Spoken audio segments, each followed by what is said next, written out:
Ang dami ng sakyan sa baba. Yes, sir. Po.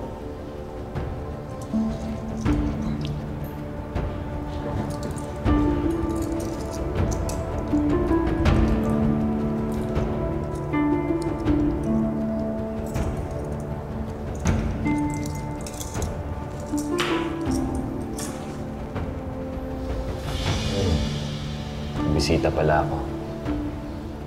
Anong ginagawa mo dito? Sinisigurado ko lang na wala ka ng masamang gagawin.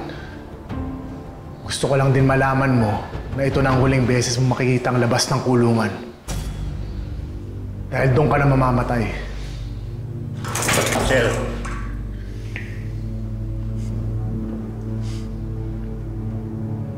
Hanggang ngayon ba naman, Bernard? Takot ka pa rin sa akin? Bakit naman ako matatakot sa'yo?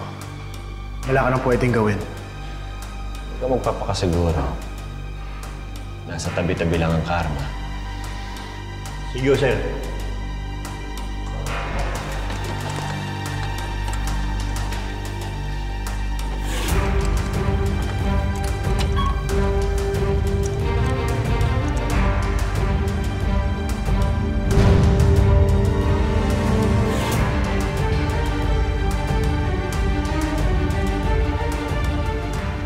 Buti naman natadali na si Elton sa kulungan.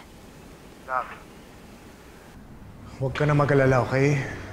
Wala na si Elton. Wala nang pwedeng gumawa ng masama sa atin. Safe ka na. Sana nga. Sakala, pwede ba huwag mo na isipin yung sinabi ng matandang babae sa'yo? Baka naman sinabi lang niya yun para makaiwas ka. Para mabago mo rin yung future.